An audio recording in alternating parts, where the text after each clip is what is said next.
mais delongas, porque a gente já está 13 minutos. Eu vou então começar uma apresentaçãozinha do nosso livro, né? Eu vi aqui alguém falou que estava atrasado na leitura. Gente, não tem problema, tá? Eu acho assim, eu sempre falo isso para as meninas. Não consegui ler, eu estou atrasada, vem para a reunião, porque aquilo que a gente trata aqui, geralmente a gente trata só nesse encontro. Então, mesmo que você não tenha lido tudo, quando você for fazer a sua leitura, de alguma forma aquilo vai estar ainda claro na tua mente. Agora a gente começou a gravar os episódios, os encontros semanais. Antes a gente não tinha isso, mas ainda é uma coisa muito, é, assim, muito nova, né? Não tem edição, acaba, ficando um vídeo mais longo. Então, enfim, não deixem de participar só porque não conseguiram ler ou porque estão atrasados, tá bom? Quero incentivar justamente para a gente poder caminhar juntas e crescer juntas, né? O nosso objetivo é esse. Então, assim, eu escolhi esse livro Educar na Realidade. Essa autora, a Catherine Lecuyer, ela é famosa, assim, é famosa nos escritos para famílias, né? Ela tem um outro livro que é mais conhecido do que esse, não sei quantos de vocês já leram, o Educar na Curiosidade. E aí teve até alguém que comentou lá no grupo que estava achando bem parecido, né? Eu acabei escolhendo esse porque ele é um livro que está saindo menos. A chance de vocês já terem lido esse era menor do que o Educar na Curiosidade, que é um livro que tem uma saída maior comercial, né? Então, esse foi um fator que influenciou, e o segundo fator foi a temática dele. Por quê? Porque no semestre passado nós trabalhamos um livro sobre virtudes, né? Sobre a formação moral das crianças através de contos. E foram encontros muito maravilhosos que nós fizemos.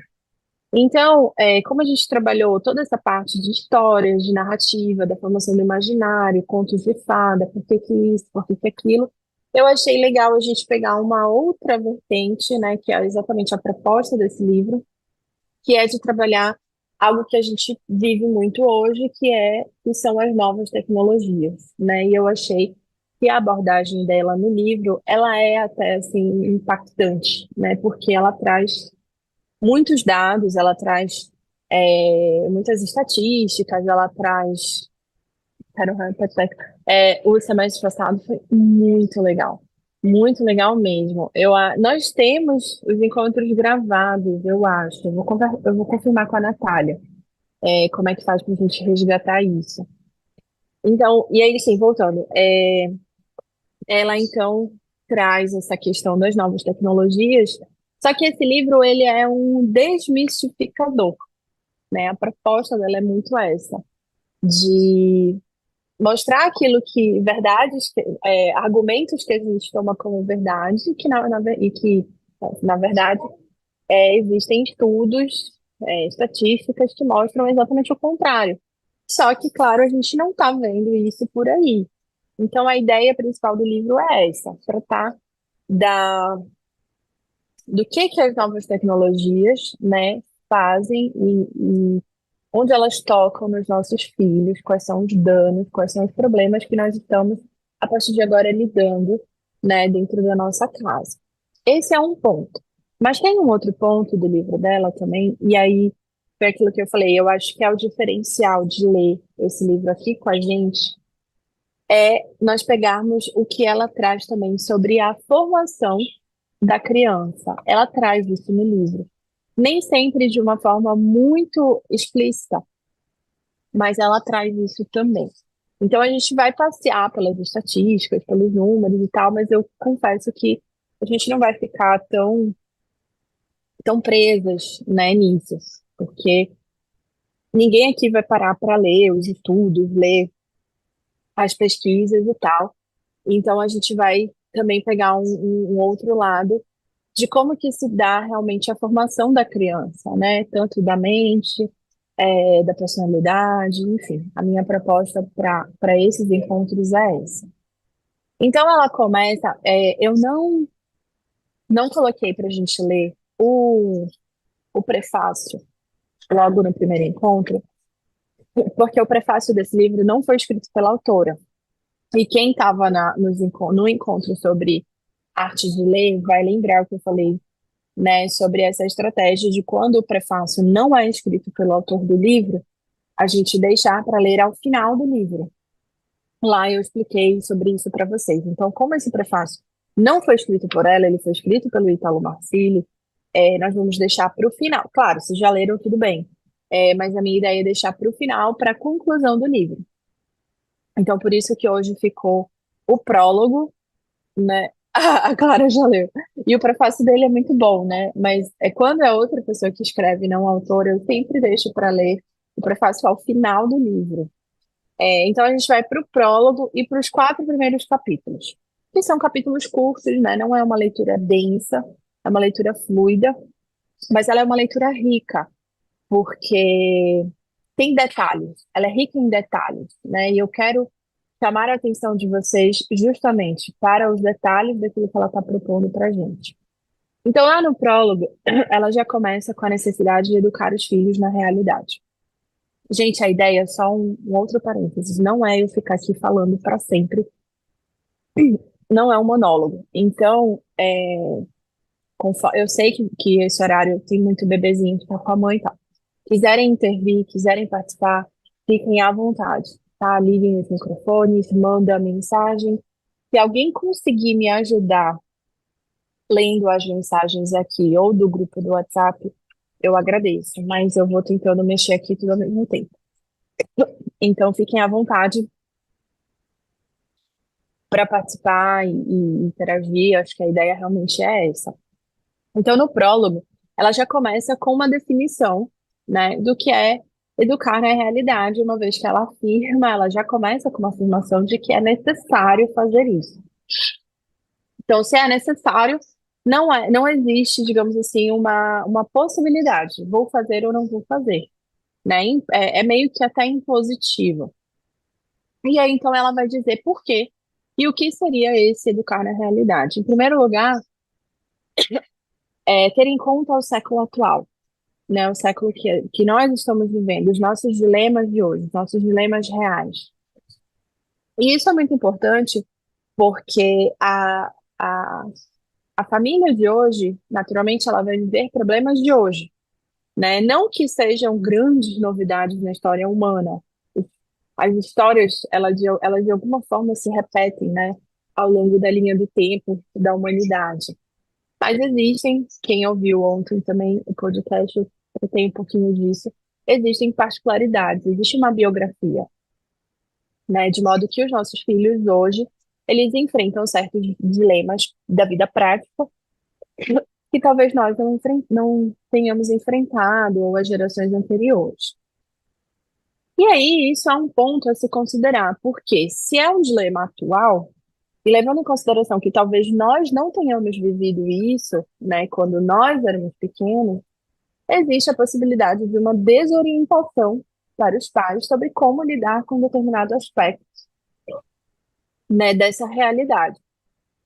Em segundo lugar, ela vai falar que educar na realidade é a realidade, a curiosidade que leva para a aprendizagem. E aí eu acho que aqui os temas eles ficam bem parecidos, tanto desse livro quanto do outro livro dela, que é o Educar na Curiosidade. Em terceiro lugar, é educar com realismo. E aí, quando ela vai falar de. Gente, eu tô. Me desculpem, é que a garganta já está falhando, mas em razão do quadro viral. Quando ela vai falar de educar com realismo, ela está tratando da natureza da criança. E isso aqui é um ponto que eu acho muito importante da gente voltar. Eu estou na página 20, tá? Quando ela fala da natureza da criança,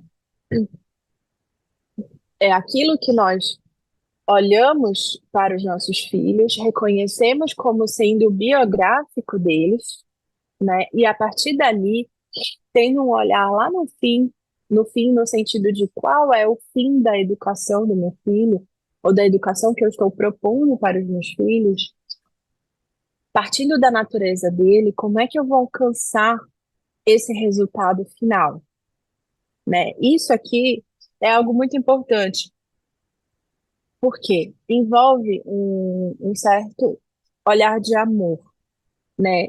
Quando um outro livro que nós trabalhamos, a gente falou um pouco sobre os quatro amores lá do C.S. Lewis, né? Não sei quem já leu esse livro, mas fica a recomendação, é um livro fantástico. E o C.S. Lewis, nesse livro, ele vai falar que o amor é aquele componente que nos faz olhar para a pessoa amada e ver nela potências que talvez ela mesma não sabe que tem. Mas o olhar amoroso, ele encontra essas potências e ele não apenas encontra, ele encontra, ele reconhece essas potências e ele age de uma forma intencional para que essas potências se realizem na vida daquele ente amado. Isso é muito bonito. Quando a gente joga isso aqui para esse terceiro ponto, do educar com realismo os nossos filhos, nós estamos identificando a natureza deles, né? Mas nós também precisamos de um olhar amoroso o suficiente para identificar potências que talvez ainda não estejam evidentes ou que talvez eles ainda não tenham alcançado, de modo que a nossa ação em direção a eles vai ser para que eles consigam realizar aquela potência na vida deles e florescer como ser humano. Essa que é a ideia. E eu acho isso muito bonito, né? E aí, depois disso, ela vai então trazer o sentido da educação, que foi aquilo que eu falei. A gente vai aqui do início, reconhece a natureza da criança, até o final. Qual é o sentido disso? Para que eu estou ensinando o que eu estou ensinando? Por que eu estou disciplinando nesse momento? Por que eu estou dizendo não? Por que eu estou fazendo isso? Precisa ter um fim. E um fim último, né? Algo que seja o nosso norte. Então, esse sentido da educação, segundo ela, está em contemplar a natureza da criança e ligar justamente a esse fim da educação. No semestre passado, nós trabalhamos isso, né, de que o fim último da educação, pelo menos para os clássicos, ou pelo menos dentro de uma educação clássica, esse fim último da educação é educar o homem para ser livre e independente. Mas não é, eu sempre falo isso para vocês, não é a liberdade no sentido que nós vemos hoje, que está muito mais próximo de uma libertinagem do que realmente de uma virtude da liberdade. Porque a liberdade, ela não é só você escolher o bem e não o mal, mas muitas vezes ela também é você escolher um bem melhor do que um outro, né? Foi algo que eu também comentei ontem. Às vezes é preciso abrir mão de um bem, de algo que é bom, para que outro maior ou mais importante naquele momento se desenvolva. Então, sendo esse o fim último da educação, a liberdade e a independência do homem, nós precisamos direcionar os nossos esforços para que os nossos filhos se desenvolvam até a liberdade e a independência, enquanto seres pensantes. Não é só a independência do corpo físico, né, no sentido de darem conta da sua própria vida ao crescer. Isso também, mas isso é menos, porque isso a gente meio que faz ali aos trancos e barrancos. Mas é prepará-los para a independência de um pensamento, de uma racionalidade, né, dentro da liberdade. Então, a proposta dela é de que esse livro ele não vai tratar só de um dualismo simplista de usar telas, é bom ou mal. Ela passa por isso, mas não é esse o foco, não é essa a única proposta dela, segundo ela. A proposta dela é investigar as consequências disso na vida de uma pessoa, tanto na vida da criança quanto na vida da família. Eu não sei quantos de vocês já parou para pensar nisso, né? Quando os nossos filhos estão com o uso de tecnologias, isso influencia não só a eles, mas a nós também. Então, o ponto de partida dela vai ser a educação e os objetivos da educação. Seria, seriam as novas tecnologias uma ferramenta neutra? né? É uma das perguntas, e ao longo do livro ela vai buscar responder isso pra gente. Alguém tem alguma contribuição sobre o prólogo, algo que eu deixei passar e que quer trazer pra gente? Não? Então vamos seguir, porque a gente tem muita coisa. Já passaram-se meia hora. No capítulo primeiro, ela já começa falando que a televisão ela configura a nossa cultura, devido a algumas estatísticas que ela traz no livro, evidenciando um uso altíssimo de televisão, né? E de modo que esse uso da televisão molda os nossos valores, molda a nossa forma de ver o mundo, molda também o nosso raciocínio.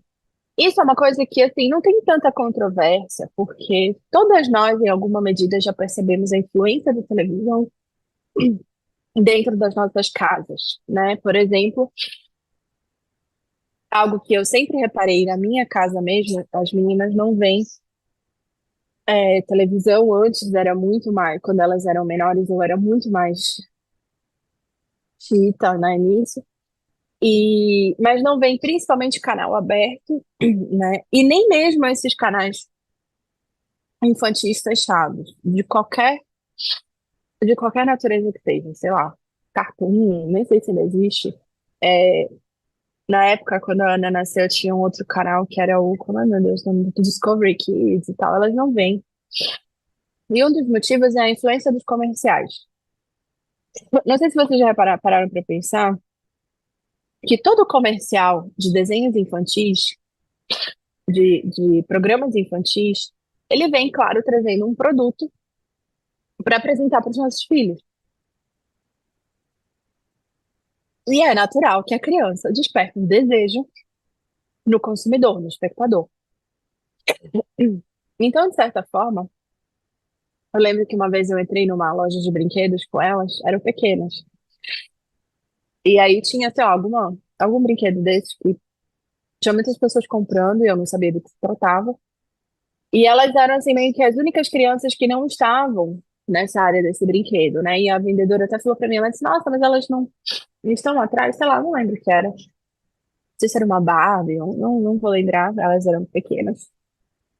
E aí eu disse, não, elas nem sabem.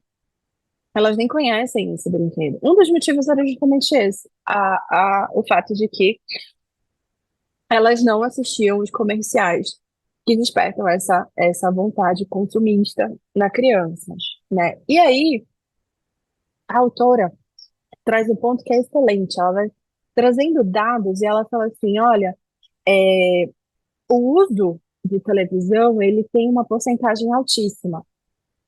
Só que somado a ele, tem também as outras tecnologias, né, que estão aumentando o seu uso. Celulares, computadores, videogames. Só que o fato dessas novas tecnologias, o tempo delas existir, não diminuiu o uso da televisão. Como pode, se o tempo não é elástico, né? Ela usa bem essa expressão.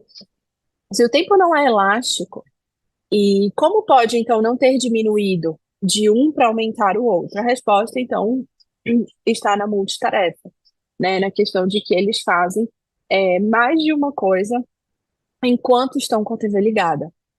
Ou enquanto estão com o tablet, a TV também tá, o celular também tá, talvez um videogame e tal.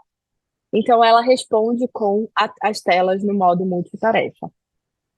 No segundo capítulo, é um capítulo já mais instigante, né? Ela vai trabalhar a questão dos neuromitos. E aí é muito legal. Não sei se vocês gostaram, mas eu gostei muito, porque ela vai falar assim: nós compramos produtos digitais baseados numa neurociência. E assim, é muito da nossa era, né, da nossa geração, o embasamento científico. Como se o embasamento científico para uma determinada coisa fosse a resposta absoluta e irrevogável de que aquilo é um bem, né? E aqui a gente vai, então, entrar um pouco na era. Entrar não, né? Mas eu também.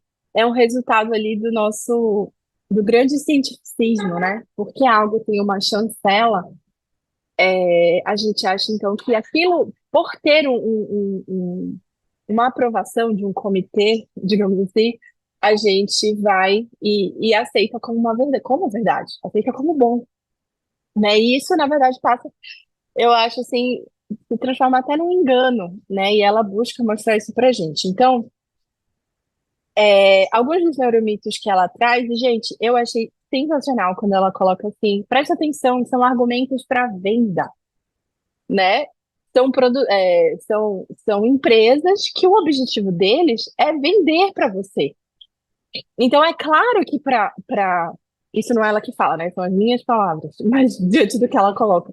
É claro que para vender um produto digital, um jogo, sei lá, um eletrônico, a argumentação fica livre, né? Você vai colocar ali o que você quiser para convencer aquele pai, aquela mãe de que aquilo é um bem. Porque nenhum de nós, em sã consciência, sabendo que se trata de um mal, lógico, vai oferecer para o seu filho. Ninguém vai fazer isso, né? Só que isso carece, segundo ela coloca, de fundamento educacional científico da educação. Então, são argumentos de venda, eles não são argumentos de pano de fundo da educação, né? E eu achei muito legal essa observação. Os neuromitos, todos vocês leram. Eu não sei se algum teve um impacto maior, se alguém quer. A Thalita colocou muitos neuromitos. Eu acreditava. E deixa eu ver, eu selecionei aqui um dos que eu. O primeiro eu deixei aqui, né? De que o cérebro é ilimitado. Ao mesmo tempo é que tinha aquela situação de que só se usa 10% do cérebro. E o argumento dela é muito interessante quando ela vai falar disso, né? Ela fala assim: veja, se o nosso cérebro fosse de fato ilimitado, nós seríamos uma espécie de um tipo de superespécie, né? Ou até de semideuses. E aí eu lembrei muito daquele livro, não sei quantas de vocês já leram A Vida Intelectual do Sertillanges. Gente, eu não sei falar francês, né? Então é altamente abrasileirado o meu sotaque. Mas é um livro espetacular, da vida intelectual do padre Sertillanges, e ele vai falar sobre a questão da memória nesse livro. É algo que eu guardei muito para mim, sabe? De que existe uma necessidade, sim, de nós liberarmos espaço na nossa memória. Inclusive, nesse livro, ele fala, ele sugere, né, como uma forma de fazer isso, de nós mantermos blocos de anotações ou documentos em que você, por exemplo, está estudando. Então, você começa a fazer suas anotações sobre aquilo. E aí você, por ser uma pessoa organizada, né, virtude da ordem, você vai saber onde estão essas pastas de documentos, de modo que quando você precisa de uma informação, você sabe ir lá no seu escritório e sabe onde está aquela informação. Você não precisa guardar tudo na memória, porque não vai dar certo, né? Ninguém está falando que não é para trabalhar a memória. Inclusive, a boa educação, a educação clássica, ela passa por um momento de memorização na vida da criança que é fundamental. Então, veja, não estamos falando que a memória não será treinada, não é isso. Mas é o fato de que você vai selecionar aquilo que a sua memória vai armazenar. Porque ela não é um HD, né? Claro que ele não coloca HD, foi escrito no livro, sei lá, em que ano, há muito tempo atrás, mas não são as minhas palavras. Você não vai colocar tudo ali dentro como se fosse um HD ilimitado, porque não é. E a gente precisa ficar tranquilo em relação a isso, né? Então, por exemplo, eu comecei a fazer muito isso. Quando você está estudando um tema, por exemplo, esse próprio livro, há informações nele e talvez você julgue necessário ter de bate-pronto na sua mente. Então, você vai fazer um trabalho de memorização para ter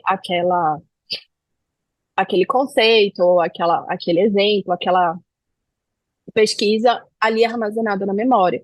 Mas você não vai armazenar o livro inteiro na sua memória. Você vai ter escritos. Depois que eu li esse livro da vida intelectual, há alguns anos atrás, eu comecei a fazer isso e eu confesso que eu tive até uma certa paz, porque eu tirei aquela pressão de que, ai meu Deus, se eu não começar a decorar tudo que eu tô lendo, e aí? Não vai, na hora que eu precisar, vai me faltar. E não só isso, até mesmo no celular, eu coloco. Tem como esquecer o que está memorizado? Tem. Inclusive, é um ponto que ele aborda, né? Que o Seth aborda nesse livro. A gente esquece mesmo, né? A memória, ela não é elástica. Então, o que é que você não vai esquecer? Bom, mas aí já entra numa outra seara. Quem estava no encontro da leitura vai lembrar, eu acho, né? Uma das formas de você não esquecer o que está sendo memorizado é o uso, né? Quanto mais você usar aquela informação, mais fácil ela fica para você trazer. O que quer uma amiga que sabe fazer isso. Provavelmente ela tem anotado e vocês não sabem, né? Então, por exemplo, eu comecei a usar o bloco de notas do meu celular com algumas informações que às vezes eu preciso, por exemplo, alguma oração que eu quero ter sempre ali fácil, né? E eu não ocupo a minha memória com isso. Não que a oração não seja importante, é claro que é. Mas se tá ali fácil no meu celular na hora que eu preciso dela para resgatar, eu vou deixar minha memória tranquila, né? E ao passo que tem outras coisas que não, eu quero deixar ali fixo na memória e trazer no momento em que eu preciso. Bom, enfim, esse foi um dos que eu mais gostei. Não sei vocês, alguém teve um neuromito queridinho que quer trazer pra gente? Dani, você, manda aí no chat. Não, ninguém? Então eu vou correr, tá? Deixa eu ver. A vida meu celular é atualizado.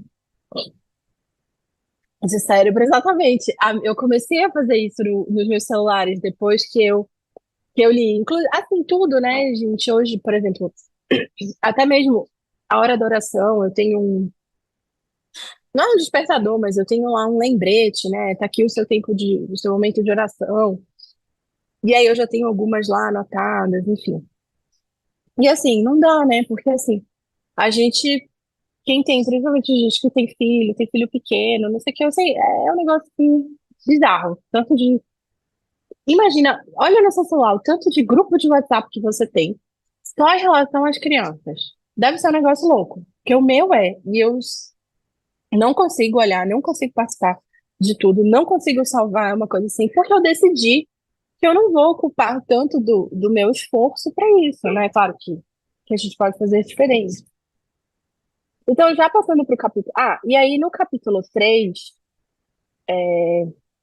ainda no capítulo 2 no final, ela vai falar assim: nos primeiros anos da infância, o que mais importa não é o bombardear de informações, mas os vínculos de afeto. E eu vou me demorar um pouquinho aqui, que eu queria chamar a atenção de vocês para algumas coisas que nós ouvimos muito, né? O fato de que, até comentei ontem, as crianças têm que estar o tempo todo estimuladas, o tempo todo fazendo muita coisa, o tempo todo ali, sabe, engajado, e a gente não tem descanso, nem a gente, nem as crianças.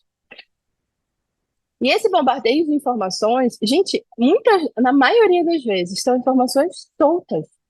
O fato deles estarem ali com o iPad na mão, fazendo um joguinho educativo, não significa que eles estão aprendendo. Na verdade, eu diria até que eles não estão aprendendo nada, pelo menos de útil, né? Aquilo ali é meramente para remir o tempo.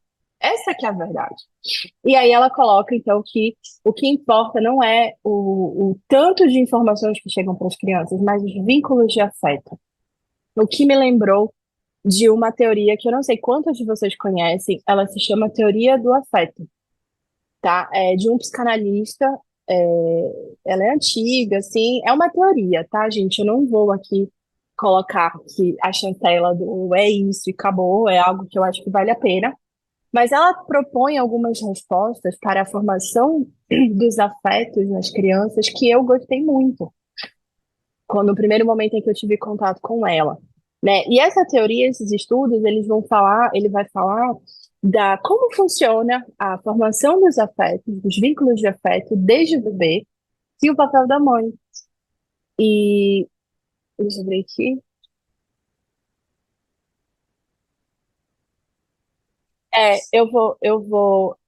A Thalita tá comentando, a Thalita tem 3 filhos também. Como eu, né, Thalita? São 2 meninas e um menino, o mais novinho dela. O pessoal fala muito da questão da socialização, né? Isso aí é algo que pega muito, principalmente nas famílias que fazem homeschooling. Não é um neuromito, é um mito, sei lá, um mito educacional, né? De que a criança, se ela não estiver ali num convívio enorme com outras crianças.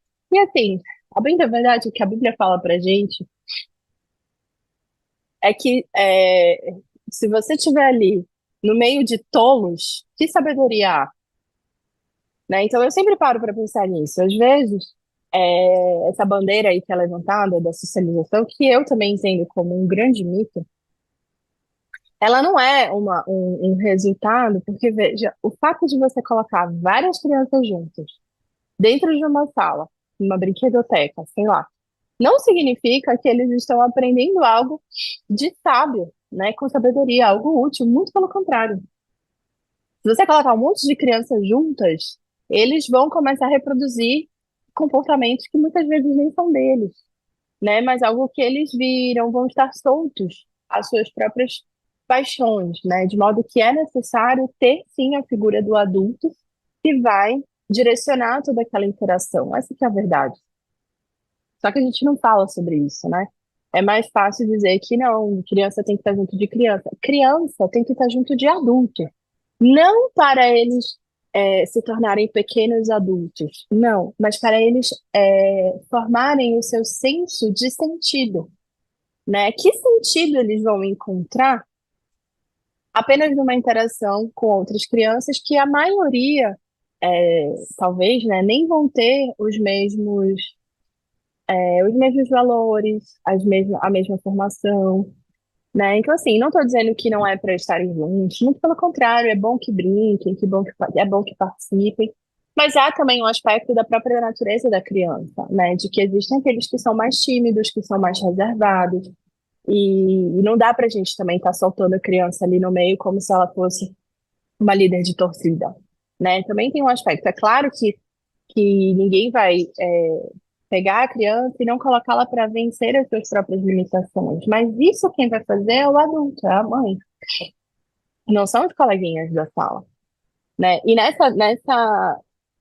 nessa teoria do afeto, eles descobriram, né? E aí ele defende o autor dela, teoria do apego, desculpa, não é do afeto. Ele vai falar é, que existe a necessidade de um apego, de um cuidado contínuo com a criança e que essa necessidade ela só é suprida pela mãe. E aí essa teoria sofre, né, depois muitas críticas porque parece que ficou algo muito pesado para as mães, né, que seria só as mães, só as mães. Mas eu creio que não era essa a intenção do autor, né? Não era. E aí ele vai falar o seguinte, esse apego ele vai afetar não só a vida biológica, mas a esfera psicológica da criança. Afeta inclusive os seus comportamentos. Diante dessa teoria, um outro psicólogo americano resolveu fazer um experimento, que foi um experimento assim muito, eu acho que se fosse hoje não seria possível fazer, né? Algo assim muito, não sei, eu não sei até, eu não considerei que foi algo muito legal, mas foi feito. É o experimento de Harry Harlow. E aí esse experimento foi feito na metade do século XX, em que ele identificou uma raça de macacos que teria um comportamento semelhante ao dos humanos. Então ele pegou alguns filhotes desses macacos e deixou esses filhotes isolados. E aí, depois de um certo tempo, mesmo esses macaquinhos em privação de alimento, eles colocaram algumas mamadeiras e eles conseguiam se alimentar sozinhos com as mamadeiras.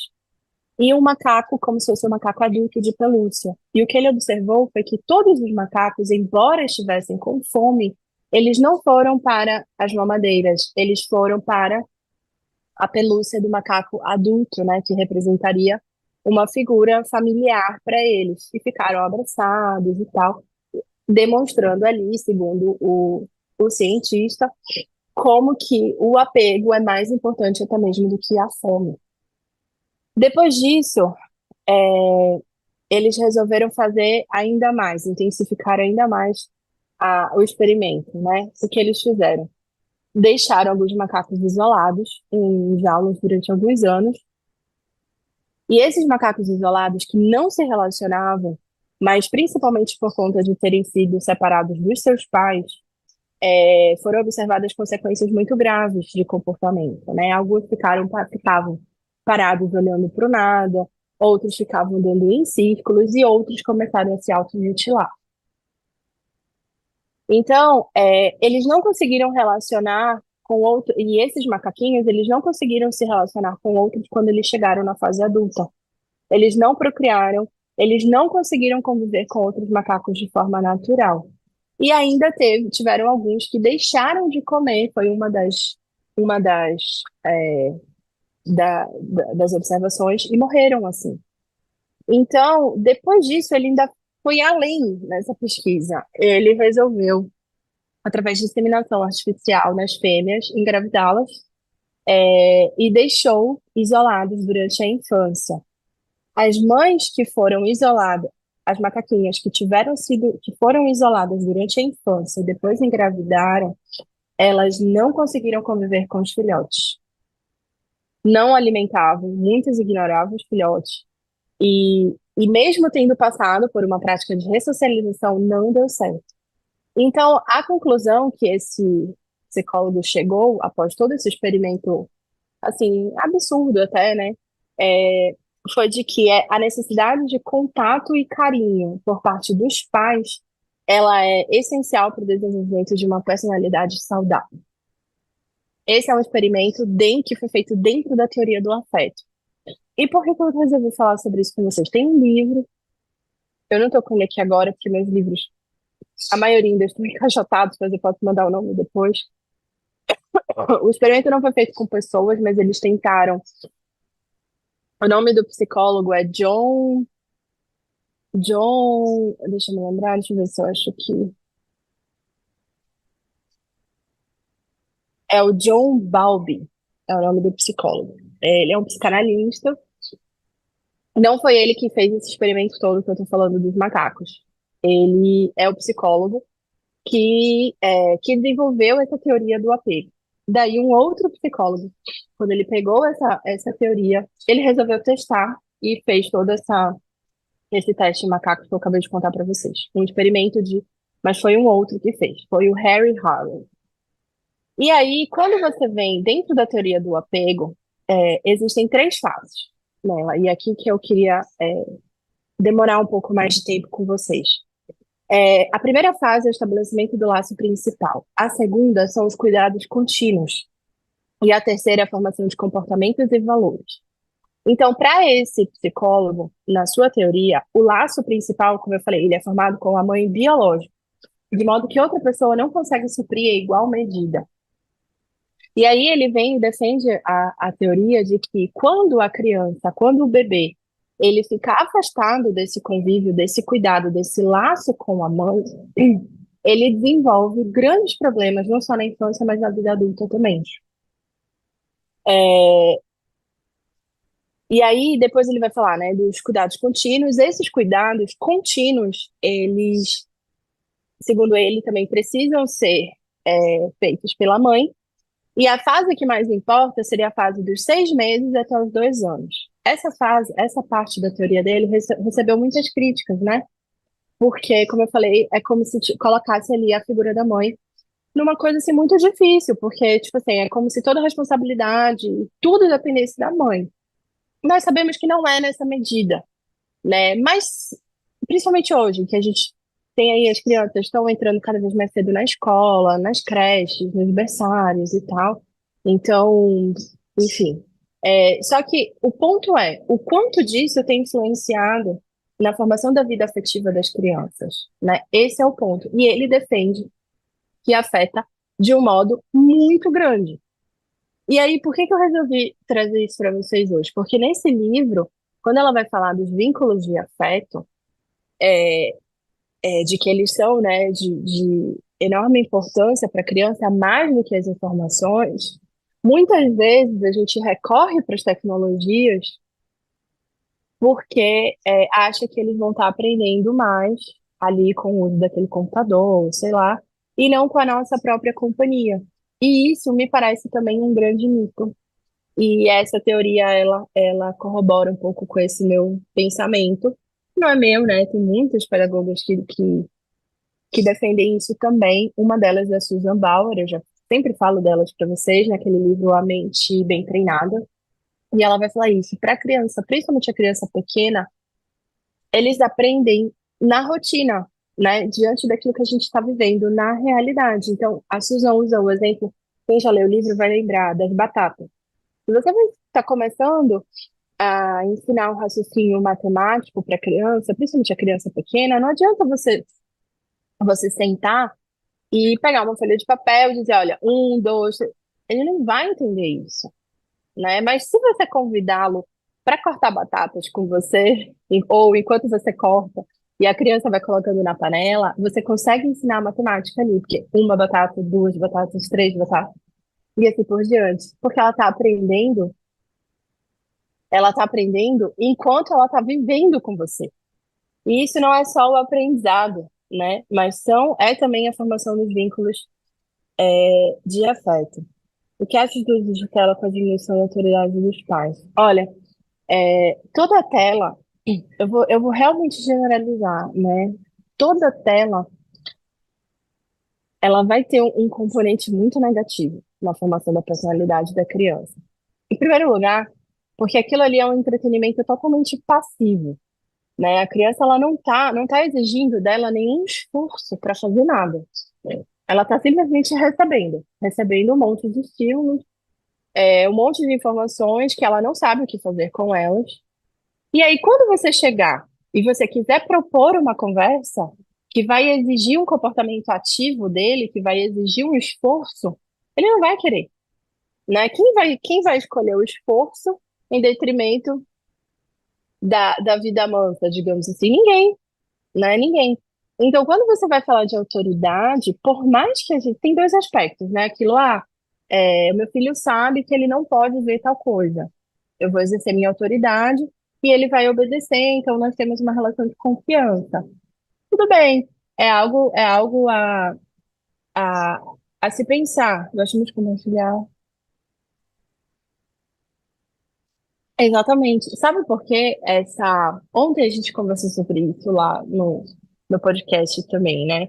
Quando a gente vai falar do relacionamento de pais e filhos, Deus ele dá uma direção muito bonita para os pais, né? Que está lá em Deuteronômio. Começa lá em Deuteronômio. Eu sempre falo disso, Deuteronômio 6, né? E ele fala para o povo assim: olha, vocês vão me amar e vocês vão ensinar os filhos de vocês da hora que vocês acordam até a hora que vocês vão dormir, enquanto vocês andam pelo caminho, enquanto vocês fazem as coisas, vocês estão ensinando de mim para os filhos de vocês.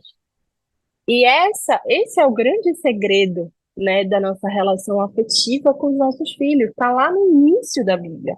Não é algo que sou eu que estou levantando uma bandeira para vocês, né? Mas é a questão de que podem existir diversas teorias, pesquisas, como ela traz no nosso livro, mas o fato é que a autoridade, o amor e o relacionamento entre pais e filhos, ele precisa justamente dessa dose de realidade, mas no sentido de que eles estão fazendo parte da nossa vida. Porque quando você está ocupada, né? E aí você libera uma tela, um videogame, qualquer coisa, a criança ela não está mais participando de nada, ela entrou ali no modo hibernação praticamente, né? E aí ela tá sozinha, porque pensa, com quem ela tá interagindo? Com seres irreais, né? Com uma televisão, com personagens que não são reais na vida dela, não são palpáveis. Ela tá dialogando com quem? Com seres igualmente reais. O que que ela tá fazendo que está exigindo o esforço dela? Nada. No máximo, ela está tentando vencer a fase do videogame. Isso não tem utilidade alguma, né? Então, quando ele vem falar da teoria do apego, e aí ele coloca logo o estabelecimento do laço principal, e era isso que eu queria focar, é justamente existe uma diferença entre. Eles vão falar ali dos 6 meses até os 2 anos, tá, gente? Mas assim, creio que essa idade ela dá para a gente expandir muito mais, né? Enfim, mas ele fala isso. E aí depois eles vão falar que existe uma diferença entre o apego que as crianças desenvolvem com uma figura de autoridade e o apego que eles desenvolvem com a mãe. Existe uma diferença. Por exemplo, a professora da escola. Eles vão desenvolver um apego com ela, porque ela é uma figura de autoridade e a criança sabe que ele meio que depende ali dela, né? Ela que ajuda a ir ao banheiro, ela que vai ajudar na hora do lanche.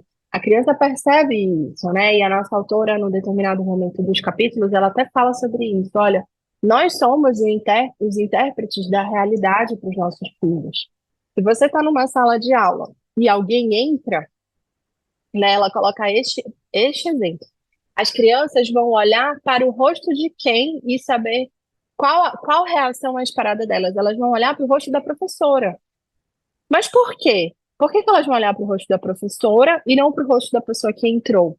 A teoria do apego responde isso para gente, porque com a professora eles desenvolvem uma relação de apego. Só que essa relação ela tem uma menor potência do que a relação de apego com a mãe. E a criança pequena é com a mãe, né? Depois entra o pai, com os pais. Então aqui a gente tem uma resposta, né? Por isso que eu resolvi trazer para vocês essa, essa teoria.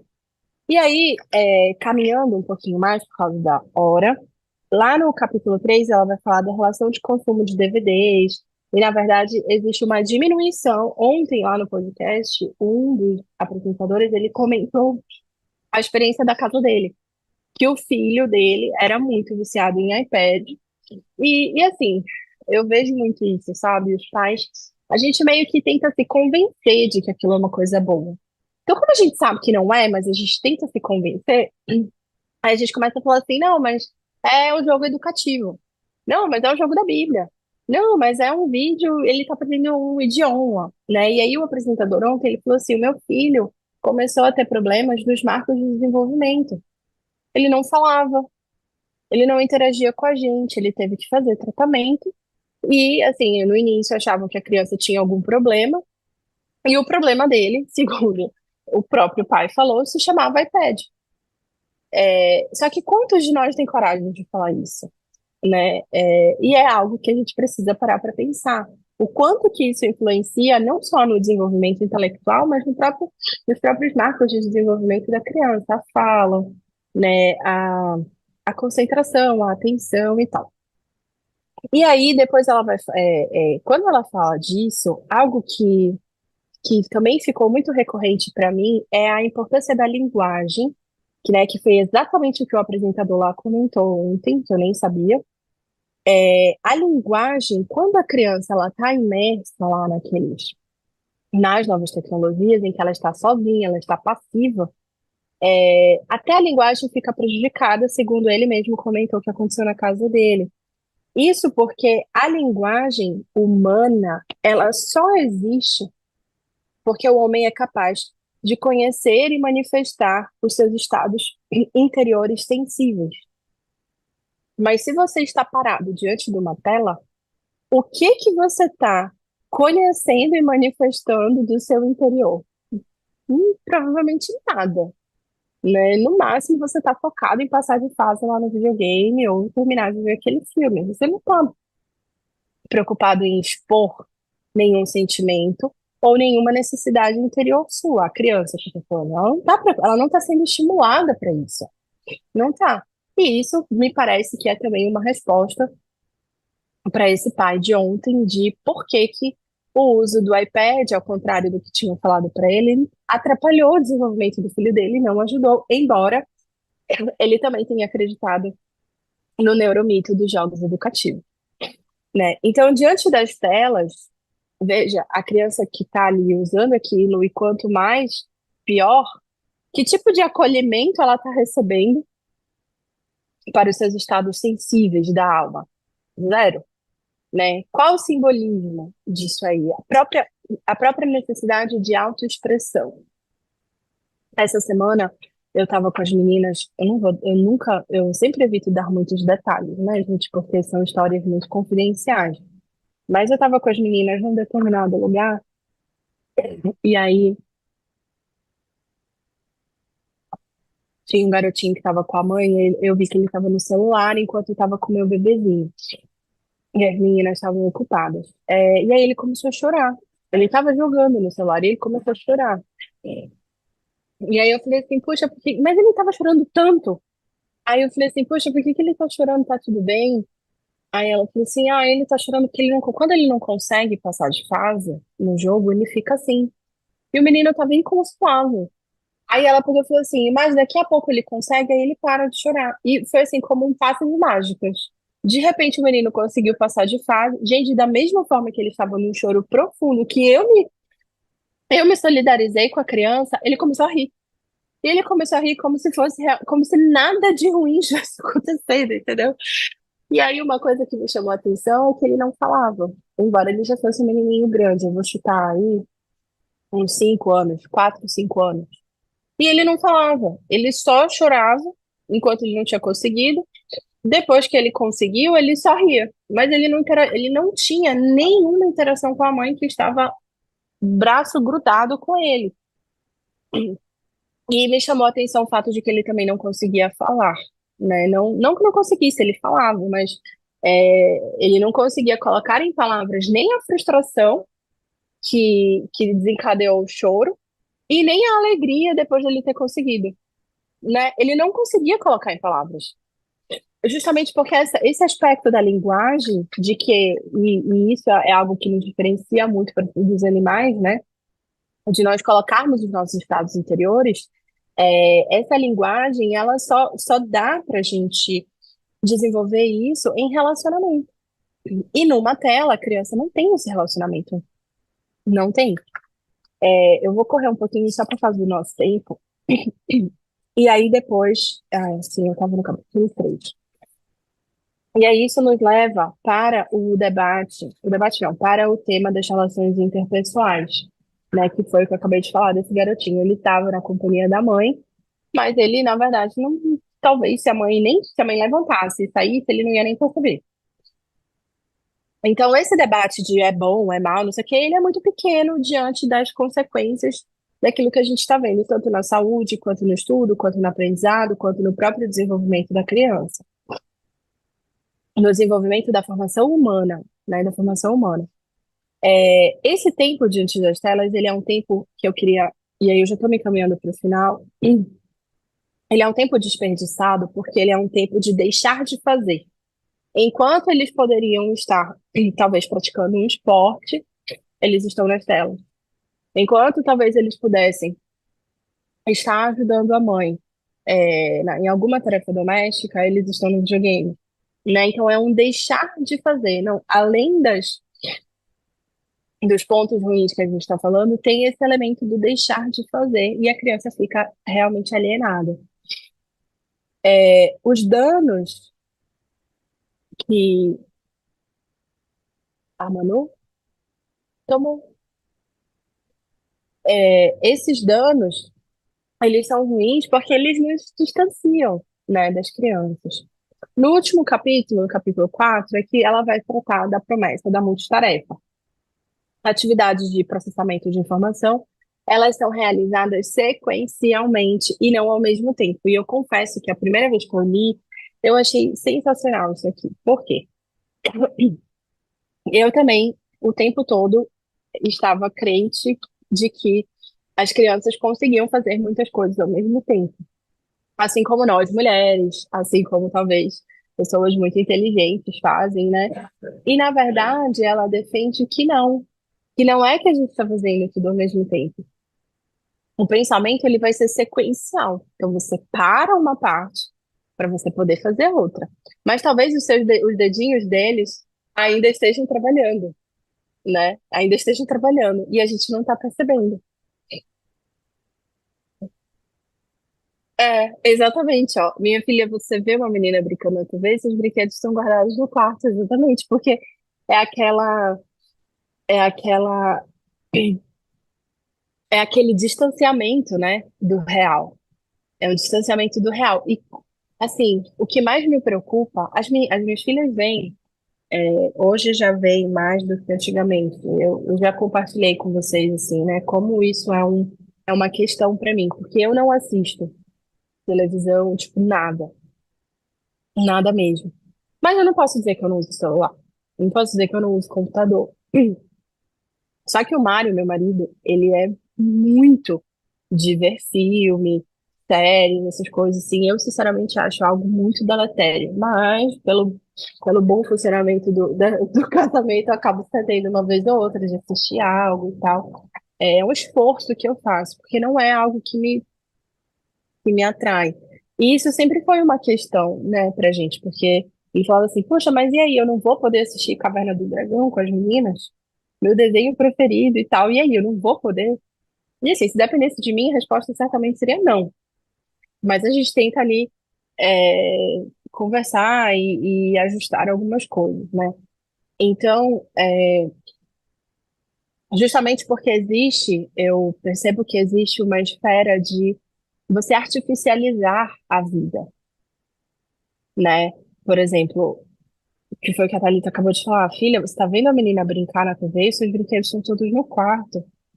Fica artificial. E não só isso, mas algo que também me chama muita atenção é o distanciamento da realidade. Por exemplo, em alguns desenhos, filmes, e principalmente para crianças menorzinhas, você vai ver uma certa árvores azuis, né? Gente de cabelo. É que hoje já tá normal isso, já tá meio que normal, né? Antigamente nem era tanto. Mas gente com cabelo daquele de cores assim, muito distantes do natural. E da mesma forma que a gente precisa tomar cuidado, por exemplo, com as ilustrações de livros, para eles, para serem algo que remeta para o natural, para a natureza, nas telas não é diferente. Só que a gente não tem muito isso, né? Fica mesmo artificializado ali tudo. E a criança, ele não sabe, a criança ela não vai saber condicionar tudo isso na mente dela, né? Tanto que a gente vê, por exemplo, muito, eu comecei a observar de um tempo para cá, né? Até mesmo ali as bonecas na TV, não sei o que, já começa com aqueles estereótipos muito de hoje, do cabelo que fica raspado, de não sei o quê. E a gente começa a ver isso na sociedade, né? Mas eu não sei até que ponto começa nas telas, começa nos filmes e depois vem para a vida real, ou se é a vida real que leva para o filme. Mas o fato é que existe já hoje uma uma certa igualdade nisso, né? E é algo que foge realmente do natural. Então, quando ela vai falar da promessa da multitarefa, que é algo que eu gostei muito, primeiro para mim, né? Depois, bonecas monstros. É, isso mesmo. Olha, um dia desses eu entrei numa loja dessas de brinquedo, né, com as meninas, e eu fiquei assustada com essas bonecas novas aí, eu não vou saber os nomes. E é um negócio tão bizarro que a Manu, que é a minha do meio, né, ela tem 7 anos. Ela virou pra mim, ela é muito sincera. Ela virou e falou assim: Mãe, se você me desse uma boneca dessa, eu nunca mais ia dormir. É horrível esse negócio. Sabe, tipo assim, aí aqui a gente pode entrar, né, em toda aquela questão da desvirtuação do belo, da natureza, do real. Mas assim, gente, saiu da tela para nossa casa, né? Geralmente, primeiro eles lançam os desenhos e tal, e depois vem as bonecas para serem vendidas. E o negócio era tão feio que eu olhei e eu falei assim, eu não acredito que alguém compra isso. Eu não acredito. E é um negócio assim totalmente é antinatural, né? É antinatural real. E aí você vê, pode ser uma coincidência, mas pode não ser, né? Das pessoas hoje já estarem imitando esses padrões, né? Mas sim, vamos chegar na multitarefa para a gente terminar. Os piores resultados, então, segundo ela, são daqueles que fazem multitarefa tecnológica. E isso aqui eu achei sensacional. A informação consome a atenção. Só que muita informação, segundo ela, gera um empobrecimento da atenção. Então, olha só, toda informação que a gente está lançando, ela vai consumir um aspecto da nossa atenção, né? A criança vai ficar atenta para aquela informação, para aquele comando. Só que muita atenção, ou seja, o que seria o bombardear de estímulos, vai gerar um empobrecimento da atenção, não vai fomentar a atenção da criança, né? E isso lá no capítulo anterior ela fala, não adianta muita informação, importa os afetos. Ou seja, agora quando vem para multitarefa, a gente tem de novo, olha, não adianta muita informação, porque muita informação só vai atrapalhar a atenção da criança. Então, eles não são mais inteligentes porque estão utilizando de telas, né? E, na verdade, me parece que eles acabam desenvolvendo uma certa paixão pela irrelevância. E esse é um dos últimos pontos que eu queria tratar com vocês hoje. Não deixemos os nossos filhos à deriva num oceano de irrelevância. E quando eles estão soltos nesse mar de irrelevância, é, por mais bem intencionado que seja o desenho ou o videogame, nós contribuímos sim para o naufrágio da fé dessa criança.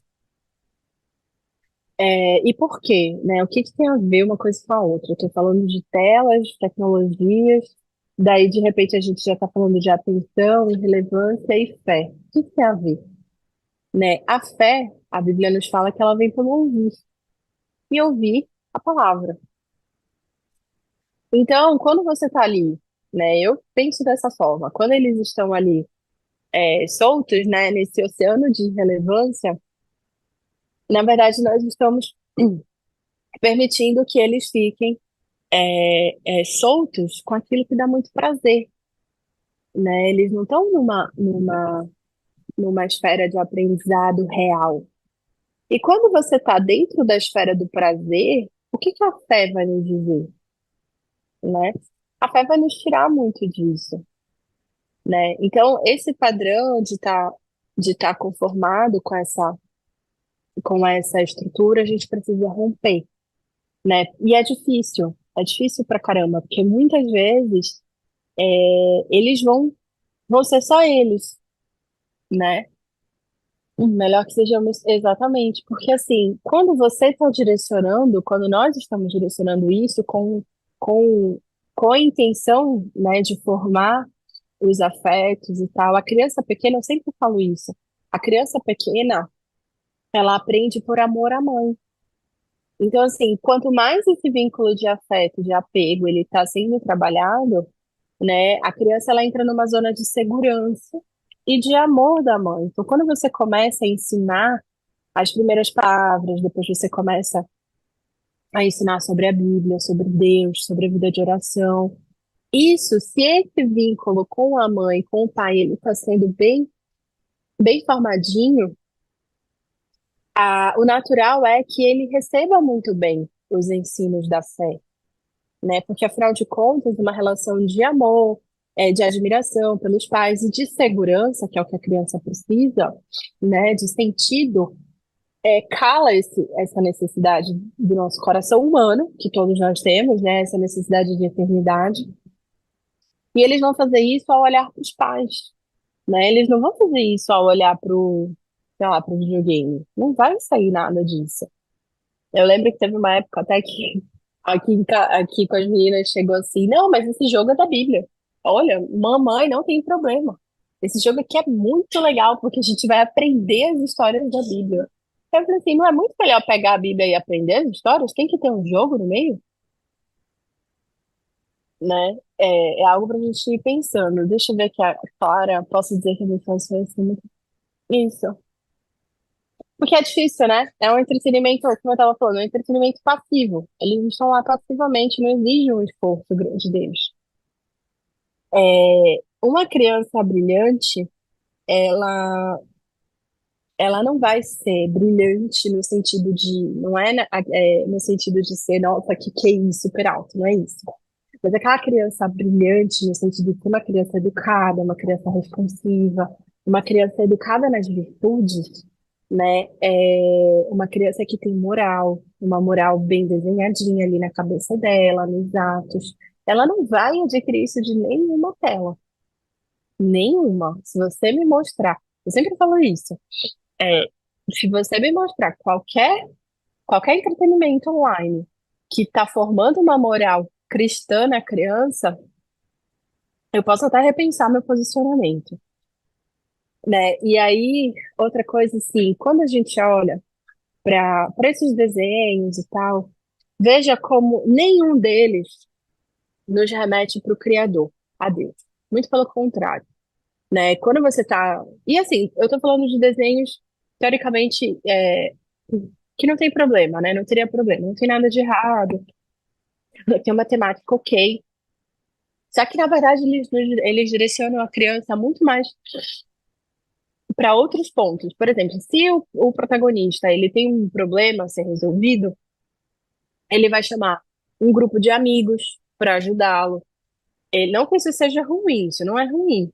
Mas olha só, ele vai chamar um grupo de amigos para ajudá-lo, ou ele vai invocar as forças da natureza para ajudá-lo, ou ele vai dizer que ele pode, que ele consegue, porque basta você acreditar em você mesmo. Eu desafio vocês a me apresentarem um desenho, um filme que seja, e que quando o protagonista se vê em perigo, o filme vai virar e falar assim: vou pedir ajuda de Deus. Duvido. Pode ser até. Duvido. E olha só, né? Então, ali você está ensinando, cara, se você pedir ajuda dos amigos, não é um problema. É uma coisa boa, mas não vai resolver, né? Não é o tudo, digamos assim. Você talvez até pedir fazer a dança do sol, sei lá, desde que você não esteja imerso num absoluto paganismo, mas assim, é, o pedir a Deus é algo que não vai aparecer nas temáticas, né? E as crianças então aprendem que elas podem resolver os seus dilemas pela força de si mesmas, né? Ou no máximo ali com o apoio dos amigos e que todo mundo se ajuda e no fim dá certo.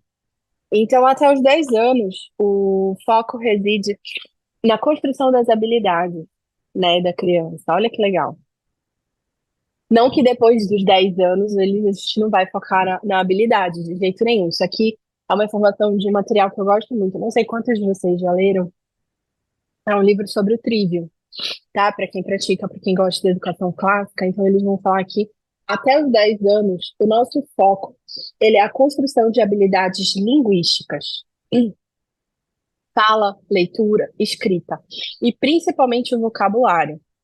E fazer as coisas de modo concreto.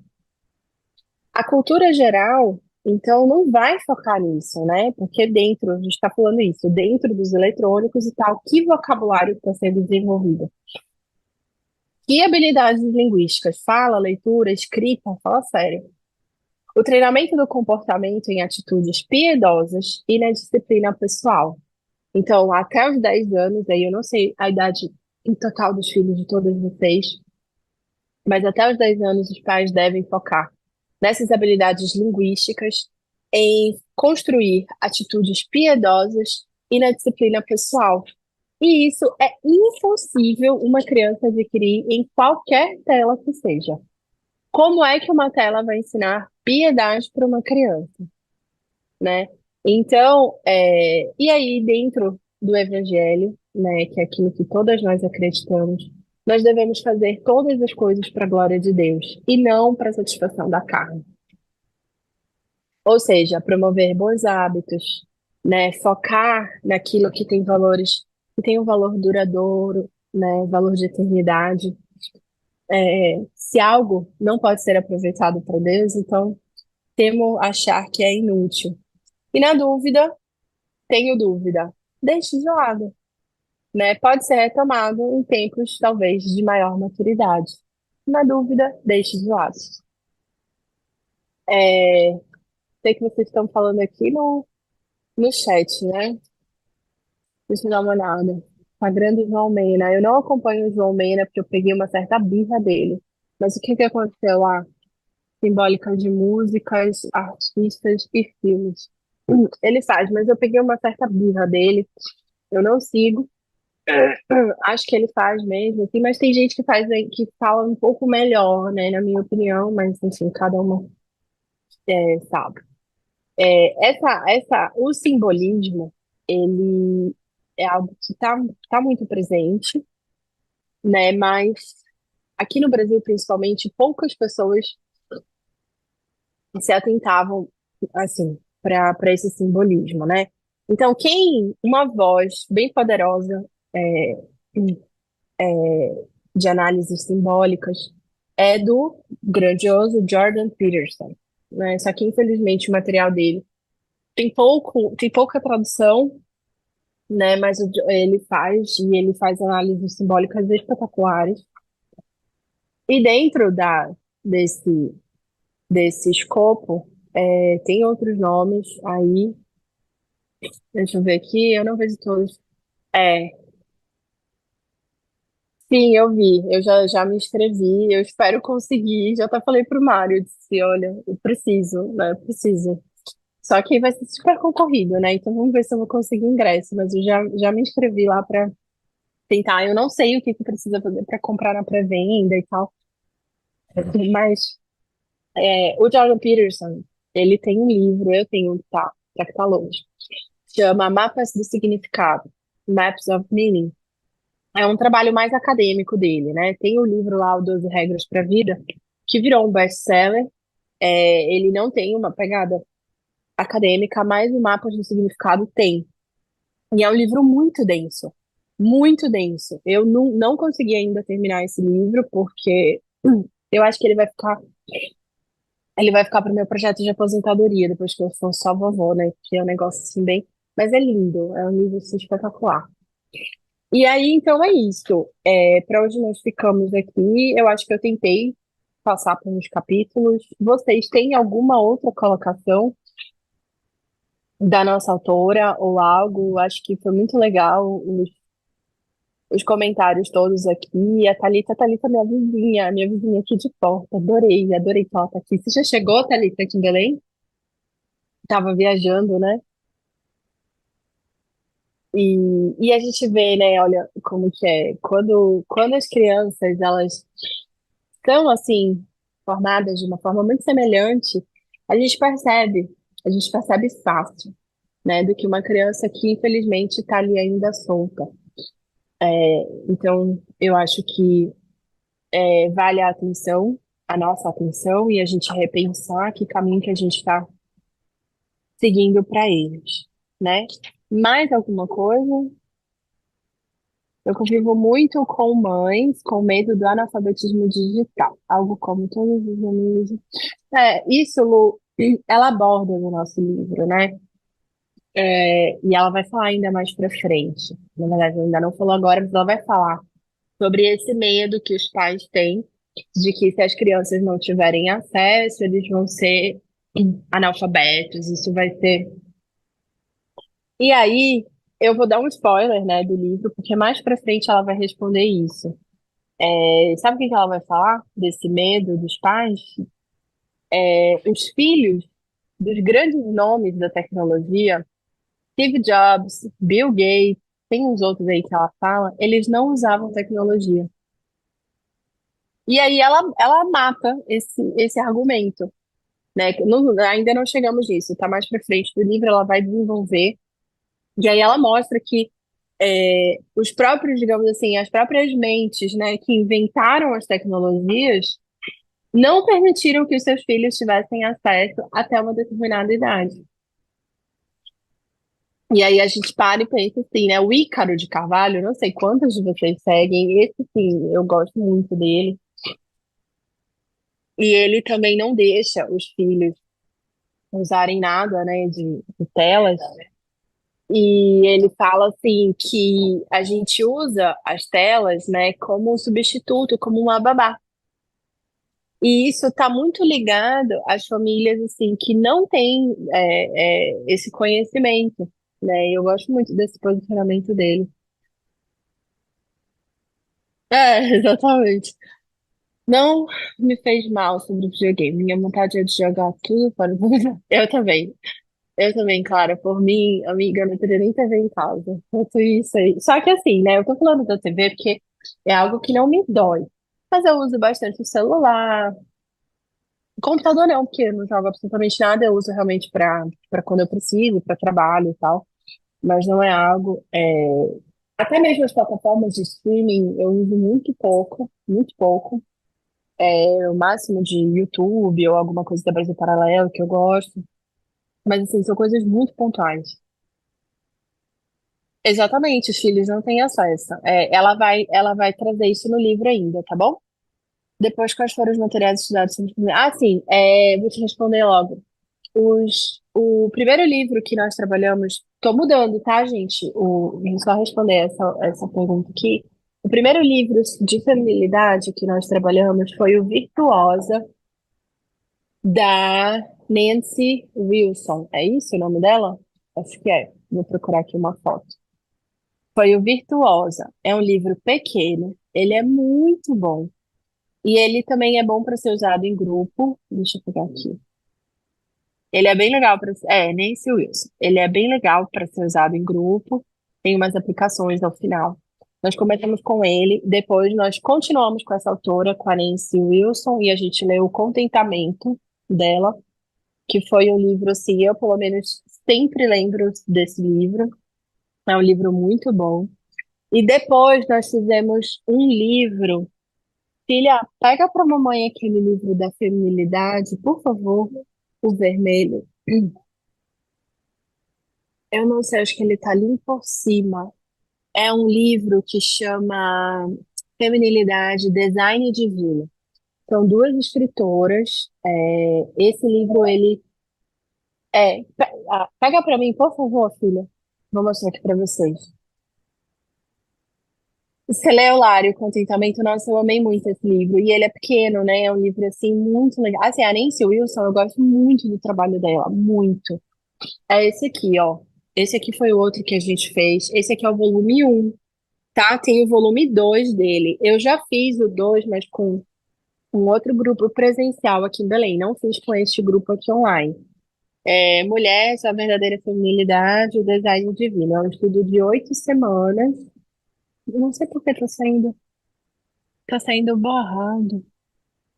Bom, enfim, eu mando uma foto para vocês depois no grupo. Nós trabalhamos esses 3 livros. Só que, paralelo a isso, a gente trabalhou também um pouco o livro da Edith Stein, tá? Que fala sobre ser mulher, e o que é ser mulher da Alice von Hildebrand, não sei como é que fala. Nós não lemos esses dois. Esses dois eu peguei algumas partes e nós fizemos aplicações com ele. Ainda nesse aspecto da feminilidade, a Nancy Wilson tem outros livros que nós não trabalhamos aqui, mas algumas já leram e que são muito bons. Um deles é o Privilégio de Ser Mulher, isso, esse mesmo, Dani. É o Gloriosa Vocação, tá? É um livro muito bom dela. São pequenos, eles não são longos. E o livro meu preferido, que eu falo para as meninas, que é um livro que eu, pelo menos, faço uma leitura dele todo ano, porque é um monte de tapa na cara. É o Fruto de Suas Mãos. São livros muito, muito preciosos. É uma coleção dela e tal. E tem também alguns que foi o marido que escreveu. E são livros muito bons. Eu acho que eu respondi todas, né? A Clara me perguntou alguma coisa de videogame, né, Clara? Amiga, assim, aqui em casa não tem videogame, mas não tem porque eu não permito a compra, né? Eu acho que não tem nenhuma, como é que fala? Não tem nenhuma necessidade real de uma criança estar no meio do videogame. Agora, sim, é um posicionamento um tanto quanto radical meu, né? Que não estou aí com o coro da maioria, porque acho que a gente fica muito nessa, né? Ah, tem que ter um equilíbrio. Ah, só um pouco. Ah, não, eu limito. Ah, não, tantas horinhas por dia. Só que assim, eu sinceramente acho que qualquer horinha por dia que você deixa é aquilo que eu falei, é um não fazer outra coisa que seria melhor, entendeu? Então, assim, eu realmente não vejo uma utilidade real para isso. Mas, né, os tempos são complexos. Então, enfim, é que nem, por exemplo, o uso de streaming por crianças, né? Tem crianças que têm o seu iPad, às vezes tem até o celular, e aí os pais meio que geralmente vêm com aquele discurso de mas é o YouTube Kids, é tudo bloqueado, ele não vai ter acesso e tal. E aí uma vez eu cheguei numa casa, eu não vou dar detalhes, muitos detalhes, né? E aí a menina tava assim, ligadona na TV, né? Eu vi que era YouTube, a mãe não tava. E aí eu falei com não sei, eu acho que era, tinha avó, tinha babá, tinha um monte de gente lá. E aí eu falei assim, nossa, mas ela tá sozinha vendo YouTube e tal. Ah, não, mas aqui esse pode, porque é o YouTube Kids, e aí é tudo bloqueado e tal, então, tipo assim, é seguro, é seguro. E daí eu, tá bom, né? Aí eu tava esperando, e aí eu percebi que a criança tava, assim, muito quieta, né, no, diante do YouTube. Aí quando eu cheguei, eu falei assim, filhinha, que é isso que você tá vendo? É quando eu falei isso, imediatamente ela desligou a TV. No seu pé. Ela sabe que é algo que ela não poderia estar vendo, né? Porque eu estava assistindo de longe e achei assim um conteúdo que não era propício para a idade da criança. E aí, quando ela desligou, aí eu chamei, acho que eu chamei a babá, sei lá, eu falei assim, olha, dá uma olhada aí no que ela estava vendo, porque aconteceu isso e tal. Aí, quando a babá abriu, ela falou assim, ai, eu não sei como é que ela conseguiu colocar isso. Assim, não era nada de absurdo, mas era um conteúdo muito adolescente para uma criança pequena, né? E eu sabia que a mãe não tinha, não ia deixar aquele programa. Inclusive ela sabia, a criança sabia, tanto é que ela desligou quando eu falei, né? Então, assim, não acho que seja algo realmente seguro e me parece que algumas mães, alguns pais ficam com nessa zona de segurança, de que porque o conteúdo é bloqueado, ou porque, enfim, tem inúmeros subterfúgios, tá tudo bem. E assim, não tá tudo bem, né? Não tá tudo bem. Sabe por quê? Se algo der errado, quem vai se responsabilizar? Né? Se por um acaso essa criança tem acesso a um conteúdo que ela não deveria ter acesso, quem vai se responsabilizar? Porque os estragos são feitos e dependendo do tipo de estrago, muitas vezes ele é até permanente, né, na vida da criança. Aquilo que a gente estava falando. É... Ah, tá bom, não é ruim. Tudo bem, mas o fato de não ser ruim significa que é bom? Significa que é um bem? Está aproximando meu filho de alguma verdade? De alguma beleza? De alguma eternidade? Se não tá, é perda de tempo. E aí é melhor ocupar a cabecinha deles com algo que realmente seja útil, que dê frutos, né? Eu também não vejo, Dani, assim, recentemente estava conversando com uma amiga, né, e aí ela estava me falando de um garotinho que ela é amiga dos pais e tal, e o menino tinha, acho que era computador no quarto. Mas aí começa, né, a mesma coisa. Ah, não, tem proteção, ah, tem senha, ah, tem não sei o quê. E aí o menino começou a apresentar alguns comportamentos assim muito ruins, né, na escola, uma mudança de personalidade importante, muita agressividade e tal. E aí um dia a mãe estava, acho que foi mexer no computador, não sei. E aí quando ela viu, tinha um dos jogos que o menino é, usava em casa e os pais sabiam, né? Ele tem chat, né? Eles ficam conversando e tal. E aí ele estava conversando com uma pessoa que tinha uma foto de criança, mas depois descobriram que não era uma criança, era um pedófilo. Isso é real, gente. Às vezes a gente fala assim, ah, não, isso não acontece. Hoje, não é, acontece. Né? Depois o caso foi parar na polícia e tal, e aí rastrearam tudo e tal, chegaram para casa da pessoa, era um pedófilo que ficava mandando conteúdos pornográficos para criança, e ele abria, porque, enfim, achava que era uma criança, não sabia o que era, até ter o primeiro contato. E é isso que eu tô falando, muitas vezes, a depender do que está sendo exposto, não tem mais volta. Como é que você vai desver o que você já viu? Eu Né? Como é que posso você vai só tirar? acrescentar Pode, à vontade. com relação a isso que tu falaste, na escola dos meus filhos, a psicóloga conversou com a gente e disse do trabalho que ela estava tendo com uma criança de 2 anos. Ela começou a ver todos os homens levantando o órgão deles. Aí uma vez o pai dela Meu foi na Deus. padaria e ela disse: Papai, aquele homem tá levantando o pintinho dele pra mim. E ele ficou desesperado, carregou ela no colo e ficou olhando para o que estava acontecendo e tentando investigar. E aí a psicóloga da escola começou a perguntar o que que ela via.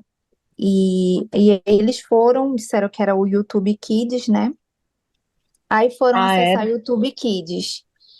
E lá no YouTube Kids, as imagens eram do Frozen, né? E aí, quando Uhum. eles clicaram para ver o que ela estava vendo do Frozen, O início era o Frozen, mas o decorrer eram cenas sexuais. Então, Sim, tipo assim, muitos vídeos de pedofilia, né? São pedófilos, na verdade, que fazem esse tipo de coisa. E assim, ela alarmou. E assim, a dificuldade de desfazer o que aquela criança viu foi assim terrível. Foi muito tempo trabalhando com ela, e é isso que é, tu falou, é uma coisa irreversível. Como desver, né? Ainda mais uma criança dessa que está em formação. exatamente. E aí aquilo, né? Eu não sei, mas você vai arriscar? Vale, vale? Isso. E aqui, aquilo, sabe? Às vezes a gente fica muito mais preocupado em não oferecer, por exemplo, o açúcar, né? Que é o tema da moda. Ai, não pode dar açúcar para criança. Ai, não pode até não sei quando. Mas a gente não está preocupado com coisas que são, assim, muito mais prejudiciais, como essa. Um risco que se corre. Eu, sinceramente, considero um risco. Então, não deixe. Não deixe. A mesma coisa ter televisão no quarto. Gente, eu não entendo qual que é a necessidade da criança ter uma televisão no quarto dela. Não entendo a necessidade disso, né? Eu vejo assim, talvez eu tenha essa certa. Para mim seja fácil, porque eu não sou dependente de televisão, é algo que eu não uso. Mas eu fui criada assim também, né? Isso é algo que vem desde a minha base. Então, na casa dos meus pais não tinha televisão no quarto, era só na sala. E assim, era algo que era uma perda de tempo tão grande já naquela época para mim, que hoje não me é uma dor. Eu sei que muitas pessoas não são assim. Mas assim, não tem necessidade de uma criança com televisão no quarto dela, não tem necessidade. Por mais que você possa colocar, né, ter um computador, ter um CPU no próprio quarto, para quê? Né? Quando for de Bequinha, madrugada que você estiver dormindo, você vai saber, você vai estar monitorando? Oi, Lu, pode falar. é, assim, a Alice, minha filha, tem 9 anos, e teve um breve período que ela teve acesso, mas assim, foi bem breve. Porque, agora eu vou dar um depoimento aqui como mãe, porque o acesso das crianças a telas não começa no YouTube Kids. Começa Uhum, com o Mundo Bita, que é fofinho, exatamente. não é legal lá no fundo do mar. A criança ama, você olha, acha Que fofo. os pais gostam, né? Até as Eu crianças, amo é o Mundo verdade. Bita, é muito fofinho. Do Mundo Bita, a criança se acostuma a ter apego àquela tela. Porque o Uhum, pai e a mãe são adultos, não são coloridos, não sabem dialogar com ela dessa maneira lúdica que o Mundo Bita sabe. Ela vai desenvolver um afeto em relação àquele vídeo, aquela tela pequena, quadrada que está na mãozinha dela. Mas a minha eu peguei rápido. E aí, quando eu tirei, não é fácil. Você deixar por 6 meses já é muito difícil você tirar. Você acaba de vez. é. É muito difícil. Então, se alguma mãe Uhum, tá começando a deixar, dica da tia não Lu, deixa. tirar é muito difícil. E É. aí, eu sempre encontro mães e sempre que alguém fala YouTube Kids, eu vou para perto e falo, YouTube Kids é do diabo. Eu já tive. Não, eu já trabalhei muitos anos em Ministério Infantil e as mães vêm procurar a gente. Luciana, Alice tem telefone? Luciana, porque acaba que a tia do Ministério Infantil vira uma referência. O que a tia do Ministério Uhum, Infantil deixa o filho dela fazer, eu vou deixar meu filho fazer. Entendeu? E não é para ser uhum. assim. Então eu acabei tendo que, que estudar um pouco a plataforma YouTube Kids. Eu não sei se eu ainda tenho isso. Se eu tiver, eu vou procurar aqui no meu computador, posso te mandar, Rebeca. Manda pra Links gente. e links de vídeos do YouTube Kids, da Mônica e o Cebolinha Baby, que fala assim, fazendo sexo. Uhum, é. E vários tipos de sexo, né? Que Uhum, eu não vou entrar aqui na questão descritiva. Isso sim. assim, o mínimo, o mínimo. E aí a mãe tá lá na cozinha, tá ouvindo lá no som da televisão aquela voz de bonequinho, e é o mimimi, ai, de criança. Se você for olhar para a tela, às vezes a mãe nem percebe, porque são bonecos redondinhos que você não vê maldade. Mas eu diria que o Uhum. YouTube Kids é pior do que o YouTube.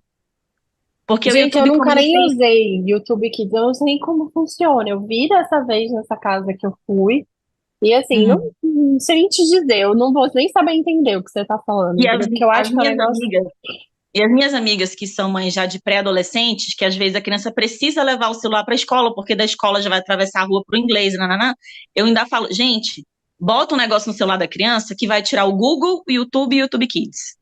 Ela precisa do celular para se comunicar com você. WhatsApp. Tem Uhum, até como impedir que o WhatsApp receba. Nessa época eu fiz um curso de aplicativos para ajudar as mães. Você tem como impedir que o WhatsApp do seu filho receba imagem. Dá para fazer se você quiser, se é uma necessidade sua. Eu tenho amigas que realmente, eu tenho uma amiga que é médica, que ela passa o dia inteiro trabalhando, os filhos andam com o motorista, os filhos dela precisam ter celular. É tudo monitorado. Mas para chegar nesse Uhum. ponto, o extremo da exceção.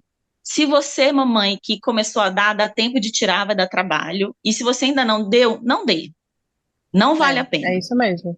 Eu concordo. Por exemplo, aqui em casa eu tive a experiência, né? Porque quando a Ana nasceu, não tinha telas para ela, né? E aí, eu até contei isso ontem, né? Teve a história do acidente do pezinho dela, e aí eu fui fraca e acabei cedendo e deixei, achando que aquilo talvez amenizasse um pouco o sofrimento dela. Ela não podia andar, e ela ficou meses fazendo um tratamento muito dolorido no pezinho e tal. E aí comecei a permitir música, videozinho, um desenho aqui, um desenho ali, e assim, hoje, ela foi a única que teve essa permissão, né? A Manu não teve e o bebê muito menos. Então, dos três, ela que teve a permissão ainda pequena é a que me dá mais trabalho com telas. É a Ana. Que ela teve a permissão quando ela era pequena. E aí, minha filha, para você tirar depois é muito complicado. A Manu, que é a segunda, e ela já não teve isso, ela não é acostumada. Então, se ela chegar num lugar e a TV estiver ligada, dificilmente ela vai parar para ver a TV. Mesmo se ela chegar na casa de amigas e tal, ela não, ela vai para brincar, então ela vai atrás dos brinquedos e tal. O bebezinho, que foi o que a Dani estava falando, eu faço a mesma coisa, eu coloco as musiquinhas e desligo a tela. Ele fica só ouvindo as músicas, mas ele não vê a tela. Justamente para tentar evitar essa certa dependência, né? E a Ana, que é a minha maior, é um eterno dilema de deixa aqui, o pai deixa aqui, a mãe não deixa, e aí, como é que. Então, assim, é melhor não dar, é melhor não oferecer. Que nem a gente controla o açúcar, né? Por que o açúcar é tão mais importante? Não é, né? Deixa eu ver, eram só os momentos. É, é isso mesmo. Eu acho também, para que que você vai deixar? Para quê, né? Não vai. É melhor você pegar a criança, e aqueles 30 minutos que ele ia assistir alguma tela, você sai para brincar. Eu sei que tem horas que a gente precisa daquele apoio ali, porque a gente tem que fazer alguma coisa e, né, e acaba usando ali até como se fosse uma babá, né, para criança. A gente, e eu sei disso, e muitas vezes eu acabo usando também. E aí também tem um ponto, né? Porque a criança que ela não é acostumada com as telas, na hora que você liberar, ela não vai ficar tão assim independente. Ela vai consumir aquilo por alguns minutos, depois ela deixa. Mas se ela não for acostumada, porque se ela for acostumada a ficar um tempão e ficar livre, é mais difícil de ter esse controle, né? É, menina, pior que eu também, olha, e outra coisa, né, que eu não gosto da turma da Mônica. Então, tipo assim, as meninas nunca viram nada. E eu fui levar nesse parque da Mônica, também lá em São Paulo. Chegamos lá. E agora, recentemente, em janeiro, estava tendo uma exposição da turma da Mônica num jardim lá que elas gostam muito de ir. E a gente chegou lá, e aí eu falei assim, filha, você quer tirar foto com o boneco? E aí a Manu falou assim, mãe, mas eu nunca vi esses bonecos, pra que que eu vou tirar foto? E assim, uma fila enorme de crianças e tal, e eu achei ótimo. Assim, sinceramente, quanto mais alienadas nesse aspecto, é melhor, né? É, é melhor, né, a gente colocar os livros e tal. Meninas, então assim, eu amei hoje, não sei como foi pra vocês, mas se vocês quiserem também comentar, vou esperá-las na próxima semana. Alguém quer fazer esse resumão que a gente faz na próxima semana para não ficar só comigo? Vou franquear a. Ai, que bom, Dani, que bom que você gostou. Que bom mesmo. Se alguém quiser, vou deixar aqui a opção para fazer. Se não, eu vou fazer, mas eu queria melhor. Tá, eu entendi que você tem um negócio lá, mas não tem problema. E não deixe de entrar por causa disso, tá bom? Não deixe de entrar. Então, na próxima semana, aqui deixa eu só abrir rapidinho aqui minha planilha, que eu acabei nem mandando para vocês. Eu tinha, como eu falei, né, no início, eu tinha pensado 4 capítulos por semana para não ficar muito pesado. Só que eu tô achando que vocês estão indo muito mais rápido, né? E talvez desse pra gente fazer. Só que também assim, não precisa correr tanto pra gente poder ter. Tá vendo? Hoje eu fiz de 4 e quase que não deu tempo, né? Para não ficar também muito corrido, pra gente ter um tempo de aproveitamento. Tô só aqui abrindo a minha planilha rapidinho. Então, na próxima semana, eu tinha selecionado esse dia 13. Eu tinha pensado no capítulo 5 ao 8. O que que vocês acham? A gente faz mais? Deixa eu ver. O capítulo 5, vou pegar meu sumário aqui. O capítulo 5 vai falar o caso da motivação, o sentido, acesso precoce às novas tecnologias, a mão invisível e as novas tecnologias que as crianças não podem perder, que foi isso que a Lu estava falando. Vai ser muito legal. Deixa eu ver. Então, você prefere o quê, Dani? Não entendi. Prefere deixar os 4? Isso. Ah, então tá bom. Então, na próxima semana vai ficar do capítulo 5 ao capítulo 8, combinado? E é até bom porque esses capítulos eles tratam de temas muito sensíveis, né? Como sentido, motivação, vai falar dessa questão. Ai, as crianças não podem perder, que foi o que a Lu estava comentando com a gente, então vai ser bem legal, tá bom? A gente consegue conversar melhor, eu também acho, sem correr. Então, assim, a gente também continua conversando lá no grupo, tá bom? Mas eu espero todas vocês semana que vem, às 21 horas. E foi muito bom. Obrigada. Beijos, beijos, beijos. Isso, até o capítulo 8. Então, pronto. Depois eu vou saltar lá no grupo só para lembrar vocês, tá bom? Beijos, beijos. Até semana que vem.